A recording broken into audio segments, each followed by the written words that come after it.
Mufti Tariq Masood, famous scholar. Like, comment and share Mufti Tariq Masood speeches. بسم اللہ الرحمن الرحیم نحمدہ ونصلی علی رسولہ الکریم۔ بہت دنوں سے تمنا تھی کہ تفسیر کے بارے میں ایک ایسا کورس مرتب کیا جائے جو عام طبقہ جو یعنی دینی مدارس میں نہیں پڑھتا، کہ وہ طبقہ اس سے فائدہ اٹھائے اور قرآن مجید کو قرآن کی زبان میں سمجھے۔ تو میں اس سے پہلے بھی 2 کورس کروا چکا ہوں، اب میں نے یہ تیسرا میرا کورس ہے۔ تو یہ جو تیسرا کورس میں ابھی کروانے جا رہا ہوں، اس کورس کی خاصیت یہ ہے کہ پچھلے جو کورسز تھے اس سے کچھ تجربوں سے بھی کچھ چیزیں سامنے آئیں، تو اس میں کچھ میں نے چینجنگ کی ہے۔ تو اس چینجنگ کے بعد اب میں سمجھتا ہوں کہ یہ بہت اللہ کی رحمت سے امید ہے کہ عوام کے لیے، یونیورسٹی کے لڑکوں کے لیے اور خواتین کے لیے بھی جو بچیاں پڑھتی ہیں ان کے لیے انشاءاللہ یہ بہت نافع ہوگا، اللہ کی رحمت سے امید ہے۔ اور اللہ تعالیٰ سے دعا ہے کہ اللہ تعالیٰ اس کورس کو ہم سب کے لیے نافع بنائے، میرے لیے، میرے والدین، میرے اکابر کے لیے صدقہ جاریہ بنائے۔ تو اس کورس کا میں تھوڑا سا تعارف کروانا چاہتا ہوں، یہ ہے کیا۔ اس میں ہم شروع میں عربی گرامر کی کچھ کلاسز لیں گے، تقریباً 8 سے 10-12 کلاسیں ہوں گی وہ، اور ان کلاسز میں عربی گرامر کا وہ حصہ پڑھاؤں گا آپ کو جس سے قرآن آپ کی سمجھ میں آنا شروع ہو جائے، قرآن ہی کی زبان میں۔ دیکھیں عربی گرامر جو ہے نا، یہ دنیا کی مشکل ترین گرامر میں سے ایک گرامر ہے، اور ہم اگر مدرسوں میں پڑھتے ہیں تو وہ تو پوری تفصیل سے گرامر پڑھائی جاتی ہے، اس میں 2 سال لگتے ہیں طلبہ کو، پھر اس کی کتابوں میں پریکٹس ہوتی ہے، تو بہت آہستہ آہستہ 4-5 سال کے بعد جا کے دینی مدرسے کا طالب علم اس قابل ہوتا ہے کہ وہ عربی تحریر کو خود سے پڑھ سکے، اور اس کے لیے اسے ڈکشنری کی یا لغت کی ضرورت نہ رہے اور کسی سے مدد کی ضرورت نہ رہے۔ لیکن اب ظاہر ہے اتنا ٹائم لوگوں کے پاس نہیں ہے، تو ہم نے ابھی عربی زبان سیکھنے کو فوکس نہیں کرنا، ہم نے اتنی عربی جس سے اللہ کا کلام ہماری سمجھ میں آنا شروع ہو جائے، تو وہ گرامر۔ تو اس کا طریقہ یہ ہوگا کہ شروع کی 8-10 کلاسیں صرف عربی گرامر کی ہوں گی، اور اس کے بعد جب ہم قرآن کی طرف آئیں گے اور قرآن مجید کی تفسیر اور ترجمہ شروع کریں گے، تو وہ جو گرامر کے قانون آپ نے پڑھے ہوں گے میں اس میں اپلائی کرتا رہوں گا کہ دیکھیں ہم نے یہ پڑھا تھا اور یہ لفظ یہاں اسی طرح کا آیا ہوا ہے، تو اس کا یہ ترجمہ ہے۔ تو انشاءاللہ کچھ دنوں میں آپ کی اتنی بہترین پریکٹس ہو جائے گی کہ آپ کو قرآن سمجھ میں آنا شروع ہو جائے گا، عربی میں سمجھ میں آنا شروع ہو جائے گا۔ لیکن اس کے لیے شرط یہ کہ کوئی ایک کلاس بھی آپ نے مس نہیں کرنی، اور یہ 40-45 منٹ کے یہ ایک یعنی ایپیسوڈ تیار ہوگا، یہ آپ نے پوری دلجمی کے ساتھ لیکچر سننے ہیں، اور اس کی کوشش کرنی ہے پریکٹس بھی کریں آپ۔ تو ورنہ میں پریکٹس بھی انشاءاللہ کرواتا رہوں گا جب ہم تفسیر کے لیکچر شروع کریں گے، یعنی جب قرآن مجید سے ہم رکوع پڑھنا شروع کریں گے، اور اس میں بتاؤں گا دیکھیں یہ لفظ یہاں آیا ہے، اس کا یہ مطلب ہے، اور ہم نے گرامر میں یوں پڑھا تھا، تو آپ کو انشاءاللہ بہت فائدہ ہوگا۔ تو آپ نے کوئی لیکچر مس نہیں کرنا، اور یہ 8-10 لیکچر اچھی طرح دماغ میں بٹھانے، مشکل بالکل بھی نہیں ہے، لیکن اگر آپ درمیان سے تجربہ کر کے سنیں گے نا لیکچرز، تو آپ کو بہت مشکل لگیں گے۔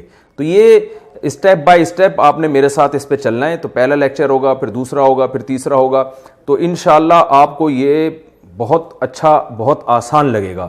تو میرا تجربہ ہے، اور میں نے یہ خود ایک سوچ کے عوام کے لیے جو بالکل عام لوگ ہوتے ہیں جن کو عربی سے کوئی دور کی بھی مناسبت نہیں ہوتی، ان کے لیے میں نے یہ ایک کورس ڈیزائن کیا ہے، اور یہ کوئی ریٹن فارم میں آپ کو نہیں ملے گا۔ وہ الگ بات ہے کہ جب میں یہ کورس پڑھا دوں تو کوئی اس سے کتاب لکھنا چاہے یا سمجھانا چاہے تو ایک الگ بات ہے، وہ اس کو اختیار ہے، لیکن یہ آپ دیکھیں گے کہ انشاءاللہ بہت فائدہ ہوگا۔ اور یہ اس لیے بھی فائدہ ہوگا آپ کو کہ اردو زبان جو لوگ جانتے ہیں، سمجھتے ہیں، تو انہیں یہ معلوم ہونا چاہیے کہ قرآن مجید کے بہت سارے الفاظ اردو میں یوز ہوتے ہیں، لیکن ان کی فارم اور شکل چینج ہو چکی ہوتی ہے۔ تو گرامر کا کچھ حصہ پڑھنے سے آپ کو فائدہ یہ ہوگا کہ آپ وہ لفظ قرآن میں دیکھ کے فوراً پہچان جائیں گے کہ اچھا اردو میں یہ یوں استعمال ہوتا ہے، اور اس کی شکل چینج ہونے کی وجہ سے یہاں اس کا یہ معنی بن رہا ہے۔ جیسے قرآن میں آتا ہے افلا تعقلون، اب عقل، یہ تعقلون عقل سے نکلا ہے، عقل اردو کا لفظ ہے۔ فسجد الملائکۃ کلہم، ملائکہ فرشتوں کو کہتے ہیں فسجدہ، سجدہ سجدے کو کہتے ہیں اردو میں بھی، کلہم کل، پتہ ہے آپ کو سب کو کہتے ہیں کہ بھائی کل میرے پاس کل یہی ہے.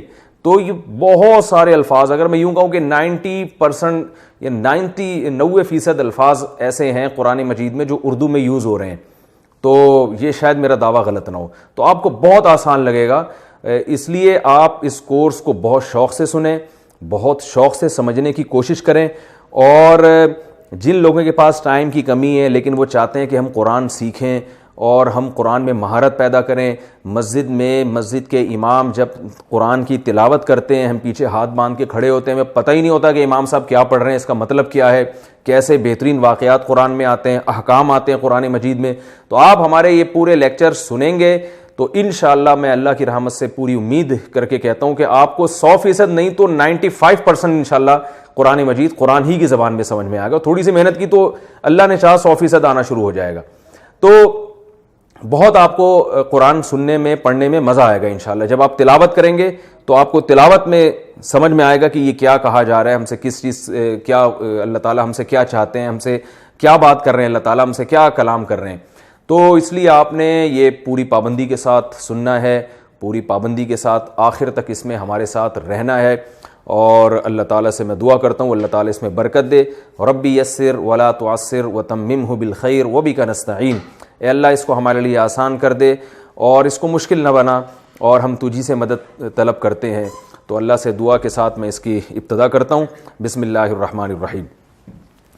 دیکھیے قرآن مجید میں بہت سارے الفاظ ایسے ہیں کہ اس کا ایک خاص اسٹرکچر ہے، خاص شکل ہے. اگر وہ شکل جو یہاں جو طلبہ بیٹھے ہوئے ہیں میں ان سے بھی ذرا خطاب کروں گا، ان کی طرف بھی دیکھوں گا تاکہ صرف کیمرے میں نہیں فوکس کروں گا، یہاں جو لوگ بیٹھے ہوئے ہیں وہ بھی، تاکہ جو ہے نا آئی کانٹیکٹ کے ذریعے ان کو سمجھانا اور ان کے لیے سیکھنا بھی آسان ہو. تو قرآن مجید میں جو الفاظ استعمال ہو رہے ہیں نا، ان کا ایک اکثر الفاظ کا ایک خاص ڈھانچہ ہوتا ہے، ایک خاص شکل ہوتی ہے. تو ہم وہ شکلیں پڑھیں گے کہ بھئی یہ اس طرح کا، کوئی بھی لفظ جب اس ڈیزائن کا ہوگا، اس شکل کا ہوگا تو اس کے کیا مطلب ہوں گے، پھر اس میں یہ والی چینجنگ ہوگی تو اس کے میننگ میں کیا چینجنگ ہو جاتی ہے. مثلا میں سب سے آسان لفظ جو جب عربی گرامر شروع کرتے ہیں تو سب سے پہلے جو لفظ بتایا جاتا ہے وہ آسان لفظ ہے ضربہ.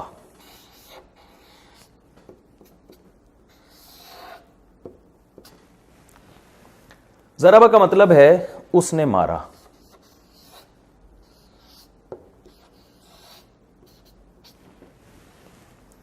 اچھا میں یہ بتاؤں گرامر کی جو پیچیدگیاں ہیں میں ان پیچیدگیوں میں نہیں آپ کو ڈالوں گا. ممکن ہے کوئی عالم میرا درس سن رہے ہوں تو وہ کہیں آپ نے تو ترجمہ غلط کیا ہے، اس نے مارا نہیں، اس کا ترجمہ ہوگا مارا اس ایک شخص نے. تو جو گرامر پڑھنے والے علماء ہیں نا وہ جانتے ہیں کہ اس نے مارا میں اور مارا اس شخص نے، دونوں جملے میں تھوڑا فرق ہے کیونکہ یہاں ضمیر یہ بعد میں آتی ہے. لیکن میں اتنی پیچیدگیوں میں نہیں ڈال رہا. تو اس لیے جو علماء اگر میرا کوئی درس سن رہے ہیں تو وہ ان کو اس پہ اعتراض کا حق اس لیے نہیں ہے کہ میں یہ عوام کو سادہ زبان میں گرامر کی پیچیدگیوں سے نکال کے بالکل سادہ الفاظ میں ایک چیز سمجھا رہا ہوں اور زیادہ ان کو اتنی گرامر کی گہرائیوں میں اور لغات میں اور اس بلاغت کے نقطوں میں نہیں جاؤں گا میں. تو کیونکہ میں نے پہلے آپ کو بتا دیا کہ میں گرامر کا صرف اتنا حصہ فوکس کروں گا جس سے ان کو قرآن سمجھ میں آنا شروع ہو جائے گی کیا لکھا ہوا ہے. تو بہت بڑا مفسر بنانا، مفتی بنانا، کوئی فقیہ الامہ بنانا مقصد نہیں ہے ہمارا. قرآن جب پڑھا جا رہا ہو تو ان کے سمجھ میں آ رہا ہو کہ کیا ہو رہا ہے، یہ کیا ہم سے خطاب ہو رہا ہے اور کیا ہم سے کہا جا رہا ہے. تو اس لیے زیادہ پیچیدگیوں کو آپ نے نہیں جانا، جیسے جیسے میں آپ کو بتا رہا ہوں آپ نے اس کو اسی طرح سے فوکس کرنا ہے. اب دیکھیں یہ جو ایک ضربہ کا لفظ ہے، ضربہ کا معنی ہے اس نے مارا، مراد اس سے ایک مرد ہے. کیا مطلب؟ ہر لفظ کا نا ایک مصدری معنی ہوتا ہے جس کو انگلش میں ورب کہتے ہیں. ورب کہتے ہیں ایٹ کا معنی کیا ہے؟ کھانا. ڈرنک کا معنی پینا. دیکھیں اردو میں اس کی علامت کیا ہے؟ آخر میں نہ آ رہا ہے. کھانا، پینا، سونا. تو جو اس طرح کے الفاظ ہیں ہم اس کو کیا کہیں گے؟ اب جب میں یہ لفظ یوز کروں گا میں بولوں گا مصدر. کیا کہوں گا؟ مصدر. مصدر انگلش میں کہتے ہیں اس کو ورب. اس پہ بھی علماء کو کچھ اشکال ہو سکتا ہے, تو وہ چھوڑ دیں. جو گرامر کی میں عوام کے لیے سادہ الفاظ میں سمجھا رہا ہوں تاکہ قرآن سمجھ میں. اچھا, ایک اہم بات, جتنے حضرات میرا یہ لیکچر سن رہے ہیں, چینل پہ سنیں گے یا فیس بک پہ سنیں گے یا جو سامنے بیٹھے ہوئے ہیں, ابھی سے وہ یہ نیت کریں کہ ہم نے اس نیت کے ساتھ اس کو پڑھنا ہے کہ ہم آگے لوگوں کو پڑھائیں گے. یہ ذہن میں رکھیں. وجہ اس کی دو ہیں. ایک تو یہ کہ جو چیز اس نیت سے پڑھی جاتی ہے کہ آگے ہم نے لوگوں کو پڑھانا ہے, تو اس میں آپ کی جو توجہ ہے نا وہ بہت بھرپور طریقے سے لگتی ہے, آپ کی دلچسپی بڑھ جاتی ہے کہ آپ صرف ایک طالب علم نہیں بن رہے بلکہ آپ نے آگے ٹیچر بھی بننا ہے. تو جب آدمی کو پتا ہوتا ہے کہ میں نے یہ آگے ٹیچ بھی کرنا ہے نا, تو پھر اس کی جو انٹینشن ہے اور جو اس کی جو توجہ ہے وہ اچھی طرح سے مرکوز ہوتی ہے, یعنی قدرتی طور پر وہ زیادہ اچھا سیکھ پاتا ہے. تو ایک تو یہ آپ نے نیت کرنی ہے لازمی کہ ہم نے یہ آگے لوگوں کو پڑھا, میری طرف سے کھلی اجازت ہے, آپ پڑھائیں تاکہ یہ دین کا کام زیادہ سے زیادہ ہو. تو اور آپ اسی نیت سے پڑھیں. آپ یہ سمجھتے ہیں کہ ہمیں کوئی سننے والا نہیں ہے, تو بھائی آپ گلی محلے میں لوگوں کو جمع کر لیں, اپنے گھر کے افراد کو جمع کر لیں, خواتین اپنے بچوں کو جمع کر لیں, تو کسی بھی طریقے سے آپ ان کو پڑھا سکتے ہیں. انشاءاللہ اس سے فائدہ ہوگا. دوسرا فائدہ اس سے کیا ہوگا کہ صدقہ جاریہ ہوگا. رسول اللہ صلی اللہ علیہ وسلم نے فرمایا کہ من سن سنتا حسنتا فلہ اجرھا واجر من عمل بھا, جس نے بھی کوئی نیک کام کیا تو جو بھی اس کی تبلیغ کی وجہ سے اس پر عمل کرتا رہے گا تو اس کو بھی ثواب ملے گا, اور اس کی وجہ سے اس کو بھی ثواب ملے گا جس نے اس کو رہنمائی کی. تو یہ بہت بڑی فضیلت ہے پڑھانے کی. اسلام میں نبی صلی اللہ علیہ وسلم نے فرمایا بعثت معلما, اللہ نے مجھے ایک معلم بنا کے بھیجا ہے, ٹیچر بنا کے بھیجا ہے. تو آپ بھی اگر ٹیچر بننے کی نیت سے یہ پڑھیں گے اور آگے ٹیچنگ بھی شروع کر دیں گے تو رسول اللہ صلی اللہ علیہ وسلم کے ساتھ یہ آپ کی ایک مشابہت ہو جائے گی, اور نبی کی جو ایک مخصوص صفت تھی معلم, تو آپ کو بھی اللہ تعالیٰ اس صفت میں سے کچھ حصہ عطا کرے گا. تو اس لیے آپ سب نے یہ نیت کرنی ہے کہ ہم نے آگے اس کو پڑھانا ہے. اچھا, ہمارے یہاں بعض لوگ کہتے ہیں کہ ہمیں بہت بڑا کراؤڈ چاہیے, تو بھائی 4-5 بندوں کو پڑھانا شروع کریں گے تو جب آہستہ آہستہ آپ کو کانفیڈنس پیدا ہوتا چلا جائے گا تو انشاءاللہ ایک دن آئے گا کہ آپ سے ہزاروں لوگ بھی پڑھنے والے ہوں گے. تو پہلے دن صحیح نہیں ہو جاتا سب کچھ. تو میں یہ عرض کر رہا تھا کہ اس کو کہتے ہیں مصدر, ورب. اردو میں اس کی علامت کیا ہے؟ نہ آتا ہے آخر میں, کھانا, پینا, سونا, ٹھیک ہے نا. اور انگلش میں ورب کہتے ہیں اس کو. انگلش میں کوئی خاص علامت نہیں ہے کہ ریڈنا, ریڈ کا معنی پڑھنا, ٹھیک ہے نا, یہ نہیں کہہ سکتے ریڈنا. تو انگلش میں اس کی کوئی علامت نہیں ہے. اردو میں علامت ہے کھانا, پینا, سونا, یعنی آخر میں نہ آ رہا ہوتا ہے. عربی میں بھی کوئی علامت نہیں ہے. جیسے ضرب, ضرب ایک لفظ ہے, اس کا معنی ہے اردو میں مارنا. اب یہ ایک خاص وزن ہے اس کا, لیکن بہت سے الفاظ ایسے ہیں جو کوئی اور ڈھانچہ ہوگا ان کا, یعنی اس کا اسٹرکچر جو ہے نا, کچھ جو شیپ ہے کچھ اور طرح کی ہوگی. جیسے جمود,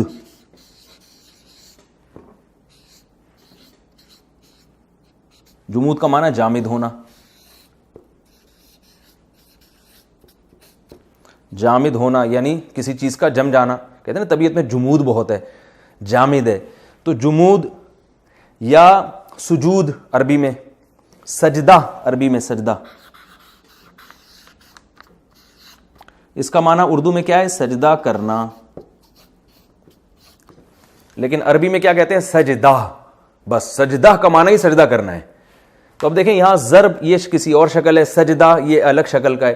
تو عربی میں مصدر کی کوئی شکل ہوتی نہیں ہے. اب سوال یہ پیدا ہوتا ہے کہ قرآن میں آپ کو کیسے پتا چلے گا کہ یہ مصدر ہے؟ بھئی یہ کنفیوژن ہو گئی نا کہ یار جب کوئی مخصوص شکل ہی نہیں ہے تو ہمیں کیا پتا چلے گا قرآن میں؟ قرآن میں آپ کو اس طرح سے پتا چل جائے گا کہ جو افعال ہیں نا, یعنی جو سینٹنس آئیں گے قرآن مجید میں, ان کی خاص شکلیں ہوتی ہیں. تو جو سینٹنس نہ ہو اور اردو میں بھی لفظ استعمال ہو رہا ہے, میں نے بتایا نا بہت سارے الفاظ اردو میں استعمال ہو رہے ہوتے ہیں, تو ویسے ہی آپ کو سمجھ میں آ جائیں گے. نہیں آئیں گے تو ہم بیٹھے ہوئے ہیں یہاں بتانے کے لیے, چند ایک الفاظ رہ جائیں گے وہ میں ترجمہ بتا دوں گا آپ کو, تو گھبرانے کی بات نہیں ہے. اچھا بھائی, تو میں شروع سے بات لے کے چلتا ہوں. کھانا, پینا, سونا, مارنا, یہ اردو میں علامت ہے نا الف, نون الف نہ آتا ہے. لیکن عربی میں اس کی کوئی خاص علامت نہیں ہے. کچھ مخصوص قسم کے ہوتے ہیں لیکن وہ کافی زیادہ ہیں, تو ہم اس بحث میں نہیں پڑھتے. وہ قرآن میں جہاں جہاں آئیں گے میں بتا دوں گا, دیکھو یہ مصدر ہے, تو وہ تھوڑے سے ہی ہیں, وہیں سمجھ میں آ جائیں گے.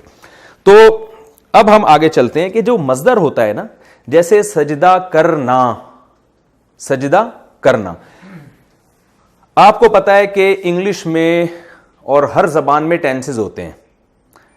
ماضی میں کام ہوتا ہے, یا حال میں کام ہوتا ہے, یا فیوچر میں کام ہوگا. تین ہی زمانے ہوتے ہیں, ماضی, حال, مستقبل, پاسٹ, پریزنٹ اور فیوچر. تو پوری دنیا میں جتنی بھی زبانیں ہیں ان سب میں یہی ہوتا ہے. سمجھ میں آ رہا ہے بھائی؟ تو جتنی بھی زبانیں دنیا میں, یا تو بھائی پاسٹ کی بات ہو رہی ہوگی, یا ابھی کی بات ہو رہی ہے, یا فیوچر کی, اور تو کچھ نہیں ہو سکتا نا. تو جب پاسٹ کی بات ہوگی اور ہم جب ماضی کی بات کریں گے کہ کسی نے ماضی میں ایک کام کیا ہے, تو اس کی کتنی قسمیں ہیں, ہم پہلے ان قسموں کو پڑھتے ہیں. بہت آسان ہے, یاد رکھیں جب بھی کوئی لفظ اس وزن پر ہو, ضربا,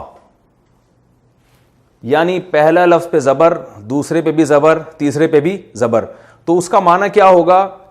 ایک مرد ہے جس نے پاسٹ میں ایک کام کیا, ضربا, اس نے مارا, کیونکہ اس کا جو مصدری معنی تھا وہ مارنا تھا. اب مصدری معنی یاد ہو جائے گا آپ کو. مصدری معنی کا مطلب یعنی جس کا ورب تھا اس کا اردو میں ترجمہ کیا تھا؟ مارنا. تو مارنا تھا, تو جب مارنا کے لفظ کو یعنی ضرب کے لفظ کو اس فارم میں لے کر آئیں گے نا, پہلا زبر, دوسرا بھی زبر, تیسرا بھی زبر, تو اس کا ترجمہ کیا ہوگا؟ اس نے مارا. لے بھائی, قرآن مجید کے درجنوں بلکہ سینکڑوں الفاظ حل ہو گئے. کیا مطلب؟ قرآن میں جو لفظ بھی اس طرح کا آ رہا ہے نا, پہلے پہ زبر, دوسرے پہ بھی زبر, تیسرے پہ بھی زبر, تو بس سمجھ لیں اس کا معنی ہے اس نے ماضی میں یہ کام کیا. مسئلہ حل ہو گیا کہ نہیں ہو گیا؟ خاندانی بات ہو گئی کہ نہیں ہو گئی؟ فہد بھائی سمجھ میں نہیں آ رہا, مجھے لگ رہا ہے آپ کے اس میں کون سی نہ سمجھنے والی بات ہے؟ ہاں بھائی رافع خان, کیا سمجھ میں آیا؟ بہت اچھے سے یہ سمجھ میں آیا, مارا اس نے. جہاں بھی تین زبر آئیں گے اس کا مطلب یہ ہوگا اس نے جو اس شکل کا لفظ آ رہا ہے نا, وہ کام ہو چکا ہے, اس کا مطلب وہ کام ہو چکا ہے, کرنے والا ایک بندہ ہے, اس نے ماضی میں کیا ہے. بہت سارے قرآن کے الفاظ حل ہو گئے. مثلا اب کہیں آ گیا قرآن میں سجدہ, بتاؤ یار اس کا ترجمہ بتاؤ, شاباش. سجدہ کا مصدری معنی آپ کو پتا ہونا چاہیے, اور وہ اردو میں نے بتایا کہ اکثر قرآن کے الفاظ ایسے ہیں جو اردو میں استعمال ہو رہے ہیں. اب دیکھیں سجدہ اردو میں ہو رہا ہے نا, کیا مطلب ہے بھائی رافع خان؟ ابے بھائی جان اس کا مصدری معنی بتاؤ. سجدہ کرنا. تو جب ہم سجدہ کرنے والے لفظ کو اس فارم میں لکھیں گے سجدہ, تو کیا مطلب ہوگا؟ اوئے ہوئے ہوئے, ہٹو بچوں, ہو گیا اس نے سجدہ کیا. بہت سارے الفاظ قرآن کے حل ہو گئے. اور کوئی لفظ بتاؤ. قرآن آپ حافظ ہو نا, دونوں حافظ ہو نا ماشاءاللہ. علاقہ, علاقہ کہاں استعمال ہوا ہے؟ خلقہ چھوڑ, خلق الانسان من علاقہ نہیں ہے, وہ من علقن ہے, آپ دیکھ لینا اس کو, وہ علقن ہے, یہ اس طرح کا نہیں ہے وہ لفظ. خلقہ ضرور ہے, خلق الانسان من علقن قرآن میں آتا, وہ تو وقف کی وجہ سے علق پڑھتے ہیں نا. خلق الانسان, خلقہ. اب بتاؤ خلقہ لفظ اردو میں استعمال ہوتا ہے کہ نہیں ہوتا؟ خالق پیدا کرنے والے کو کہتے ہیں, مخلوق جس کو پیدا کیا جائے.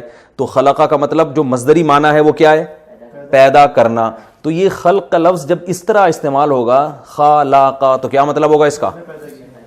اس نے پیدا کیا. ہم نے کتنے بجے شروع کیا تھا یہ, یعنی کتنے منٹ ہو گئے شروع کیے ہوئے؟ 19 منٹ ہو گئے. جب 40 منٹ ہو جائیں تو مجھے بتا دیے گا. اس نے پیدا کیا,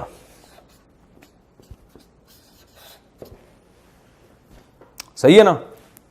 یعنی پیدا, اصل صحیح ترجمہ تو ہوتا ہے پیدا کیا اس نے.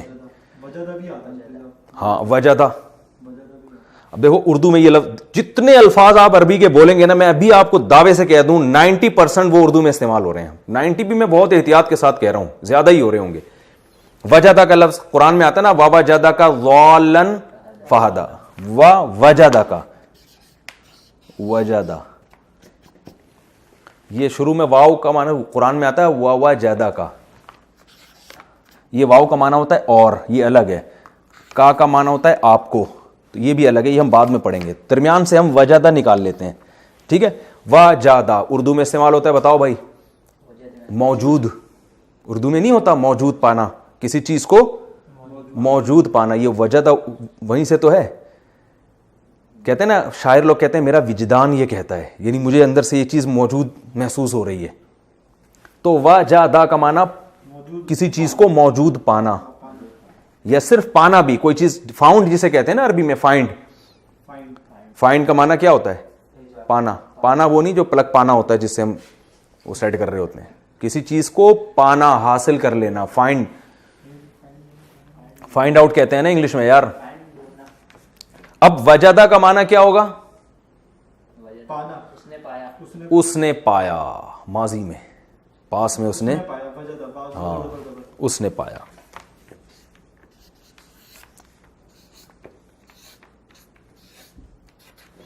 اس نے, بول دے یوں نہیں بھائی, پایا.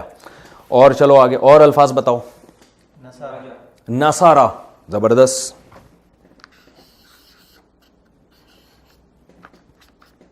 نصارہ کا اردو میں ترجمہ کیا ہے, یعنی مصدری معنی اس اردو میں یہ لفظ کیسے استعمال ہوتا ہے؟ نصرت. تبلیغ والے کہتے ہیں نا بھائی دین ہجرت اور نصرت سے پھیلا ہے, جماعت آئی ہوئی ہے نصرت کے لیے چلتے ہیں. نصرت کا معنی کیا ہوتا ہے؟ مدد. نصرت کا معنی کسی کی مدد کرنا. انصار کہتے ہیں نا, انصار جو مدد کرنے والے تھے, ناصر مدد کرنے والا, انصار اس کی جمع. تو ناصارہ اس کا مطلب کیا ہے؟ اس نے مدد کی.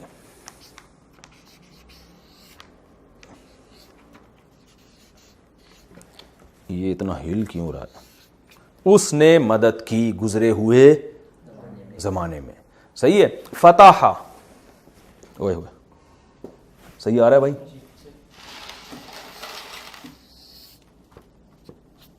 فتح, فتح اردو میں فتح کیا ہے نا, تو فتح فتح کرنا, تو فتح کیا اس نے, یا اس نے فتح کیا بھی ٹھیک ہے.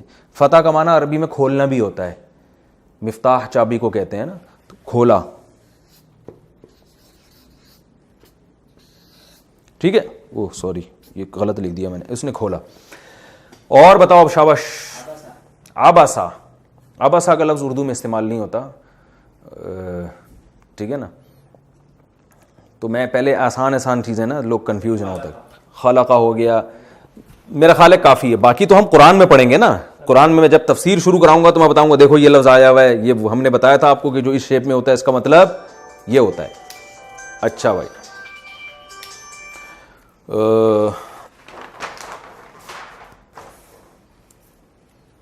آگے چلیں. بعض دفعہ ایسے ہوتا ہے جیسے یہ ضربہ میں نے آپ کو مثال دی تھی, بعض دفعہ یوں بھی ہوگا کہ یہ درمیان والا لفظ ہے نا, اس پہ پیش ہوگا یا زیر ہوگا, تو اس سے میننگ میں کوئی فرق نہیں ہوگا. جیسے سمیع,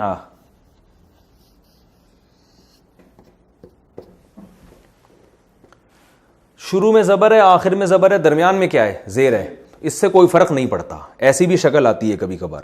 سمیع اردو میں سماعت استعمال ہوتا ہے کہ نہیں ہوتا؟ سماعت کسے کہتے ہیں؟ سننے کو, جو اس وقت آپ لوگ کر رہے ہیں کام. اب سمیع کا مطلب کیا ہوگا؟ سنا اس نے گزرے ہوئے زمانے میں.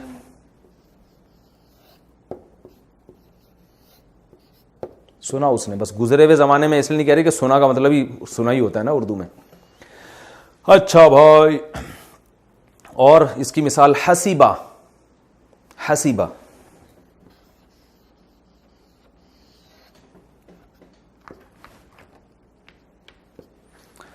اردو میں کہتے ہیں نا یار میرے حساب سے یہ بات سمجھ میں آ نہیں رہی ہے, میرے حساب سے یہ بات مجھے سمجھ میں, تو اس کا معنی شمار کرنا بھی ہوتا ہے.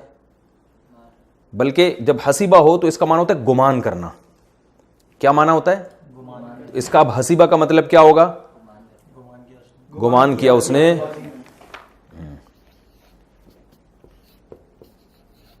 گمان کیا, ٹھیک ہے نا, اس آدمی نے گزرے ہوئے. یہ ٹینس بن جائے گا پورا, پاسٹ ٹینس. اچھا بھائی, کبھی کبھار پیش بھی آتا ہے, ٹھیک ہے, اس کی اور کوئی مثال ذہن میں ہو؟ قد سمیع اللہ ہے نا قرآن مجید میں, قد سمیع اللہ قول التی, قد سمیع اللہ کیا مطلب؟ تحقیق سن لیا اللہ نے. ہم نماز میں امام صاحب کہتے ہیں سمیع اللہ لمن حمیدہ, کیا مطلب؟ سمیع اللہ, اللہ نے سن لیا, لمن اس شخص کی بات, حمیدہ, حمیدہ بھی آیا ہے یہاں نماز میں جب ہم پڑھتے ہیں سمیع اللہ لمن حمیدہ, تو حمیدہ بھی اس طرح آ رہا ہے, سمیع بھی آ رہا ہے. حمیدہ کا معنی کیا ہے؟ اس نے تعریف کی. قد سمیع اللہ تحقیق سن لیا اللہ نے, لمن اس شخص کی بات, حمیدہ جس نے تعریف کی, ہو اس اللہ کی. یہ ہو ہا کیا ہوتا ہے, یہ آخر میں جو آتی ہے یہ بعد میں پڑھیں گے, ٹھیک ہے نا. قد کیا ہوتا ہے, لمن کیا ہوتا ہے, یہ سب بات کی چیزیں. حمیدہ اس نے تعریف کی. یہ ہو سکتا ہے جو میں نے آپ سے کہا نا 8-10 لیکچر, ہو سکتا ہے یہ 15-20 بھی ہو جائیں. تو چونکہ میں کوشش کرتا ہوں کوئی یعنی جو پڑھانے کا جو میرا انداز ہو نا لگا بندہ نہ ہو, میں سامعین کی توجہ کے حساب سے مثالیں زیادہ بھی لا سکتا ہوں, کم بھی لا سکتا ہوں. تو اس میں ہمارا یہ لیکچر 8-10 کے بجائے 20 بھی ہو سکتا ہے, 15 بھی ہو سکتا ہے. تو جتنا بھی ہو, ہمیں آم کھانے سے مطلب ہے, پیڑ گننے سے مطلب نہیں ہے. تو لیکن یہ کہ جتنے بھی لیکچر ہوں گے یہ گرامر کے آپ نے شوق سے سننے ہیں, سمجھنے ہیں, ان کو ذہن نشیں کرنا ہے, اور جیسے جیسے سنتے چلے جائیں گے اسی طرح سے آپ نے ٹیچ کرنا شروع کر دینا, اسی طرح پڑھو. اس سے پڑھانے سے فائدہ یہ ہوگا آپ کے دماغ میں بہت اچھی طرح بات بیٹھے. یعنی آپ یہ نہیں کہیں گے جس دن ہم آخری پارہ پڑھیں گے اور جس دن پورے قرآن کی تفسیر ختم ہوگی تو ہم اس دن سے پڑھانا شروع کریں گے. یہ نہیں کرنا آپ نے. جیسے جیسے میں آپ یہاں سے لیکچر میرے سنتے جائیں گے, ایسے جیسے آگے آپ ڈیلیور کرتے جائیں گے. 2-4 نہیں ملتے, ایک ہی بندے کو بٹھا کے آپ پڑھانا شروع کر دیں. ایک بھی نہیں ملتا تو شیشے کے سامنے بیٹھ کے اپنے آپ کو پڑھانا شروع کر دیں. جب زبان سے انسان دہراتا ہے نا تو پھر کانفیڈنس پیدا ہوتا ہے اور وہ چیز اچھی طرح یاد ہوتی ہے, ذہن نشیں ہوتی ہے. تو سمیع اللہ حمیدہ ہو گیا نا. اور مثالیں دیں. شریبہ, زبردست. رافع خان تو بڑے سمجھدار آدمی لگتے. شریبہ بہت آسان اردو میں استعمال ہوتا ہے. ماموں, یہ میں پیار سے بھی کبھی کبھار ماموں بولتا ہوں نا. شرب پینے کو کہتے ہیں نا, شرب. اور مشروب ہوتا ہے نہیں ہوتا, وہ بھائی اردو میں استعمال ہوتا ہے نا یار. مشروبات پینے کی چیزوں کو کہتے ہیں نا. تو شربت, یہ بھی اسی سے نکلا ہے. شربت بزوری, اور حکیموں کی نہیں لکھے ہوئے ہوتے دکانوں پہ شربت بنفشائے شیتوت. تو خیر, تو یہ لفظ شربت اردو میں استعمال ہوتا ہے. تو یہ شراب دیکھ لینا, پینے کی چیز ہے نا, اس کو بھی اس لیے شراب کہتے ہیں. تو شین را با جہاں آتا ہے اس میں پینے کا معنی پیدا ہوتا ہے. تو اب جب یہ اس شکل پہ آیا شریبا سمیع کی طرح, تو کیا مطلب؟ پیا اس نے, پیا اس نے.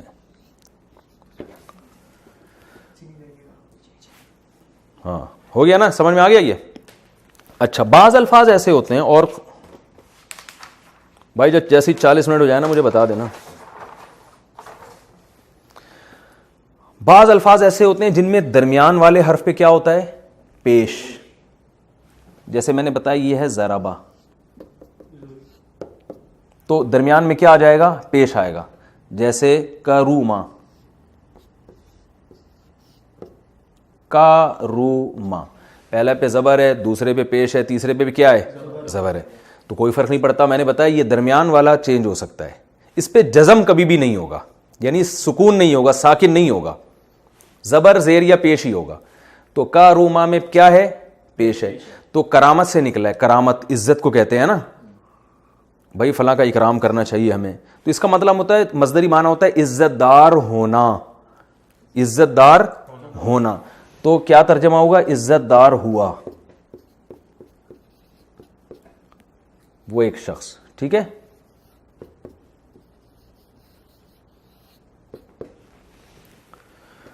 سمجھ میں آ رہی بات کہ نہیں آ رہی سمجھ میں؟ کروما. اور الفاظ بتاؤ. قبوحہ, اردو میں یہ لفظ استعمال ہوتا ہے قبوحہ. ہاں, قباحت سے نکلا ہے. کیا قباحت ہے بھائی اس کام میں؟ آخر تفسیر کے لیکچر جب گھر بیٹھے ہمیں مل رہے ہیں تو کیا قباحت ہے کہ ہم اس کو فری پھوکڑ میں, جب ہمیں گھر بیٹھ کے ایک چیز مل رہی ہے اور ہم آگے پڑھانے سے ہمیں خود کو فائدہ ہو رہا ہے, تو کیا قباحت ہے کہ ہم آگے کسی کو نہ پڑھائیں؟ کہتے ہیں نا ارے اس میں کیا قباحت ہے, اتنا اچھا رشتہ آیا ہوا ہے. لوگ کہتے ہیں نا بھائی کیا بات ہے بھائی, کیا قباحت ہے اگر اس نے اپنے بڑے کو 2 لفظ نصیحت کے بول. یہ قباحت کا لفظ اردو میں بہت استعمال ہوتا ہے. تو قبوحہ قباحت سے نکلا ہے. قبوحہ کا معنی قبیح ہونا, تو برا ہوا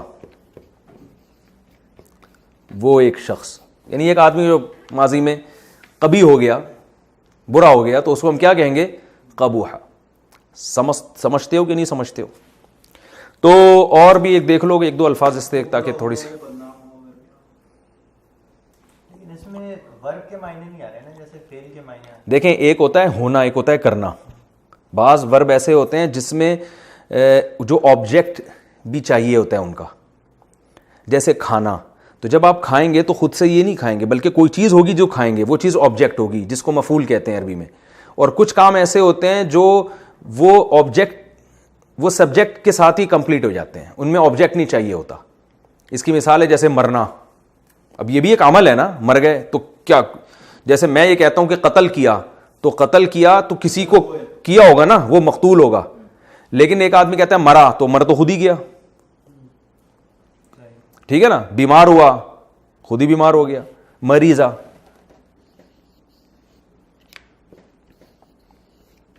مریضہ کیا مطلب اس کا؟ مرض سے نکلا ہے. مریضہ بیمار ہوا وہ ایک شخص, تو اب بیمار ہوا خود ہی ہو گیا نا. تو اسی طرح قبیح ہونا خود ہی ایک عمل ہوتا ہے, یعنی کہ کسی کے اوپر قبیح ہوا. یہ کوئی ضربہ میں آبجیکٹ کی ضرورت ہے. تو اردو میں اس کی علامت ہوتی ہے, ایک ہوتا ہے نا سب کے آخر میں آ رہا ہوتا ہے, لیکن وہ ہمیں پھر دیکھنا پڑتا ہے کہ یہ اس کو ہم کہتے ہیں فعل لازم فعل متعدی. میں نہیں چاہ رہا تھا ان اصطلاحات میں ڈالوں نا, تو اس لیے میں اتنی بحث ہونا ہے, کام ہو رہا ہے بس, ٹھیک ہے نا. فعل لازم متعدی کو چھوڑیں, وہ بعد میں ہم کسی وقت بتا دیں گے. مریضہ بیمار ہوا, بیمار ہوا, ٹھیک ہے نا. تو ہم جب یہ عربی گرامر پڑھتے تھے نا, ہم اردو میں بھی بہت سے الفاظ اوٹ پٹانگ نکالتے رہتے تھے بیٹھ کے. جیسے ہم کہتے تھے تھکا تھا, وہ تھک گیا. ایسے ہم مذاق میں نا طلبہ, کوئی استاذ بلاتے تھے, وہ فلاں کہاں ہے بھائی, اس کو بلا کے ہم کہتے ہیں تھکا تھا, یعنی وہ تھک گیا ہے, ٹھیک ہے نا. تھکا کا بلکہ تھکا کا, تو ایسے ہم بناتے رہتے تھے. تو خیر آپ اتنا, آپ کے پاس ٹائم نہیں ہے. مریضہ بیمار ہوا وہ, ٹھیک ہے نا. تو یہ میرا خیال ہے سمجھ میں آ گیا ہوگا, پولیس کو بلوانے کی ضرورت نہیں پڑے گی اس کے لیے. آگے چلتے ہیں ہم. بھائی اتنے پیجز ہیں, یہ ہول سیل کے ساتھ پورا اردو بازار خرید کے لے آؤ, ٹھیک ہے. اس میں کنجوسی نہیں کرنی چاہیے. اچھا بھائی, اب ہم آگے چلتے ہیں. ہم یہ کرتے ہیں کہ آپ نے انگلش میں پڑھا ہوگا ایکٹیو وائس اور پیسو وائس. بعض دفعہ ایک آدمی کام کرتا ہے, بعض دفعہ کام اسی کے اوپر ہو رہا ہوتا ہے, ایسا ہی ہے نا. ہمارے زمانے میں اس کو ایکٹیو اینڈ پیسو وائس کہتے تھے. آپ اب بہت سی انگلش کی اصطلاحات بھی چینج ہو رہی ہیں. آج کیا کہتے ہیں مجھے نہیں پتا, میرا خیال ہے ہمارا زمانہ کو اتنا پرانا ہے بھی نہیں. یہی ہے نا, لوگ سمجھیں گے مجھ سے پتہ نہیں ان کے زمانے کے انجن بند ہو گئے ہیں, ٹرینیں بند ہو گئی ہیں, کوئی بہت ہی پرانے آدمی. تو دیکھیں کہ ہم یہ کہتے ہیں اس نے مارا, لیکن الٹا وہی مارا گیا ہو, یعنی کسی اور نے اس کو مارا ہو. انگلش میں اس کی مثال ہے جیسے اٹ از ایٹن, یہی کہتے ہیں نا. او بھائی تم لوگ انگریزی دان بیٹھے ہوئے ہو, وہ کھائی گئی نا وہ چیز, یہی کہیں گے نا. ہی از کلڈ, وہ مارا گیا, وہ مارا گیا ہوا ہے نا, ہی از کلڈ.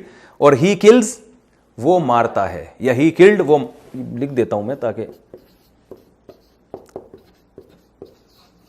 ہی کلڈ, اس نے مارا, اور ہی از کلڈ,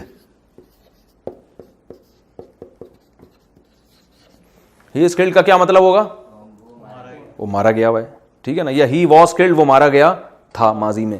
تو ظاہر ہے ہر زبان میں ایسا ہوتا ہے. تو عربی میں جب ہم بنائیں گے ضربا, اس نے مارا, تو ہم اس کو کر دیں گے زوریبا. عربی ایسی خاندانی زبان ہے نا کہ زبر زیر پیش کی ذرا سی اونچ نیچ سے معنی بالکل, یہ پوری گرامر زبر زیر پیش اور جزم پہ کھیلتی ہے. میں اس کی مثال دیتا ہوں. ہم کہتے ہیں نا الحمدللہ الذی اطعمنا, تمام تعریفیں اس اللہ کے لیے, اطعمنا, جس نے ہمیں کھلایا. اطعمنا کو میں اگر آپ میم پہ زبر کے بجائے جزم کر دیں نا تو الٹا معنی ہو جائے گا. اطعمنا مطلب ہو جائے گا جس کو ہم نے کھلایا. اس کا فائدہ یہ ہوتا ہے کہ عربی میں آپ کو اپنی بات کو بیان کرنے کے لیے لمبی چوڑی تحریر کی ضرورت نہیں پڑتی. میں دعوے سے کہتا ہوں ایک مضمون اگر عربی میں لکھا ہوا ہے نا, اردو میں جب وہ آئے گا تو ایک صفحے کا مضمون 2 صفحوں میں چلا جائے گا, اور انگلش میں جب وہ آئے گا تو 4-5 صفحوں میں چلا جائے گا. وہ انگلش اور لمبی لکھنی پڑتی ہے. تو یہ عربی کی ایک خاصیت یہ بھی ہے کہ اس میں سینٹنس بہت چھوٹے چھوٹے ہوتے ہیں. یعنی آپ بڑی سے بڑی بات کو نا زبر زیر پیش جزم میں گھما گھما کے, اب آپ دیکھیں نا انگلش میں کتنا لمبا ٹینس ہے, ہی کلڈ. عربی میں کیا ہے, ضربا. اب ضربا لکھنے میں کتنا ٹائم لگا اور کتنی جگہ گھیری, اتنی جگہ گھیری ہے. یہ تو زبر زیر پیش تو ہم اجمی لوگ لگاتے ہیں, ورنہ عرب تو تھوڑی لگاتے ہیں زبر زیر. اور انگلش میں دیکھیں آپ کتنی دیر لگی, کتنے لمبے لمبے ایل یوں کر کے کھڑا کرنے پڑ رہے ہیں آپ کو, ہے نا. پھر کے یوں کر کے, پھر یوں کر کے یوں لانا پڑ رہا ہے, پھر آئی یوں کر کے گھما کے پھر یوں لگانا پڑا, پھر یہ 2 لونڈے آ گئے یہاں پہ کھڑے ہوئے. تو عربی کے بعد مقام ہے اردو کا, اور یہ گوروں نے اعتراف کیا ہے کہ جو گورو جنہوں نے اردو بھی انہوں نے اعتراف کیا ہے کہ اردو زبان بلاغت کے لحاظ سے انگلش سے کئی گنا زیادہ اچھی ہے. یہ گورے اس کا اعتراف کرتے ہیں. میں بھی آسٹریلیا میں گیا تھا تو وہاں ایک مشاعرے میں, انگریزوں کے مشاعرے ہم نے تو کبھی سنے نہیں تھے, لیکن انہوں نے بتایا ہوتا ہے ان کا مشاعرہ. کبھی کچھ انگریز بیٹھے ہوئے تھے تو ہمارے بھی کوئی شاعر چلے گئے وہاں. انہوں نے مجھے بتایا کہ میں نے جب ان کو اردو شاعری سنائی نا وہاں پہ, اور پھر اس کا ترجمہ کیا, تو گورے سر پکڑ کے بیٹھ گئے, کہہ رہے یار اتنی زبردست اس میں بلاغت ہے. تو یہ بہت بڑے ایک ماہر سے میں نے سنا ہے جو انگلش بھی بہت اچھی بولتے ہیں اور اردو بھی. وہ کہتے ہیں کہ وہ امریکہ میں رہے ہیں 11-12 سال, اور امریکہ کی ہر اسٹیٹ میں انہوں نے وقت گزارا ہے. وہ کہتے ہیں کہ اردو زبان انگلش سے فصاحت و بلاغت میں کئی گنا زیادہ بہتر ہے. وجہ اس کی کیا ہے کہ یہ فارسی اور عربی سے آئی ہے, اور فارسی اور عربی کی بلاغت کو اردو نے اپنے اندر سمویا ہے.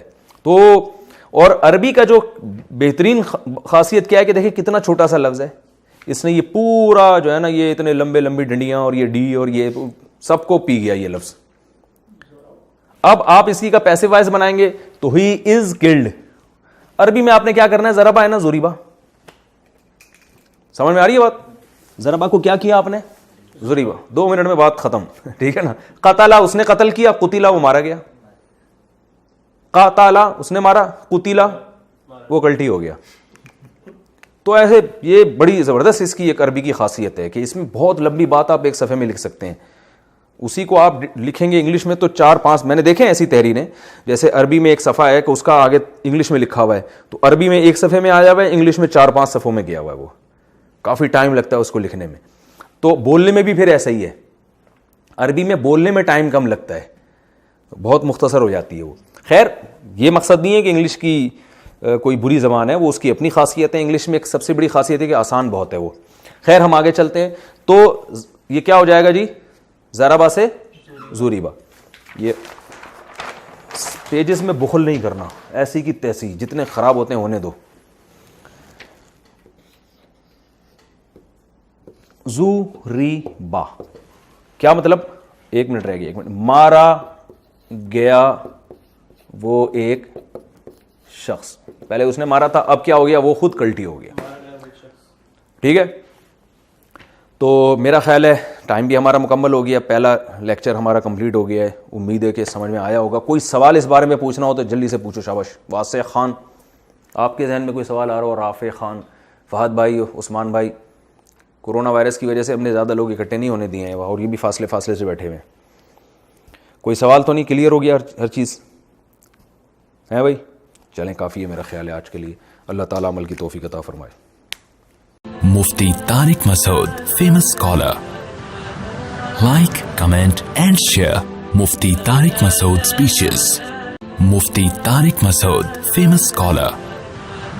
Like, comment and share Mufti Tariq Masood speeches. Mufti Tariq Masood, famous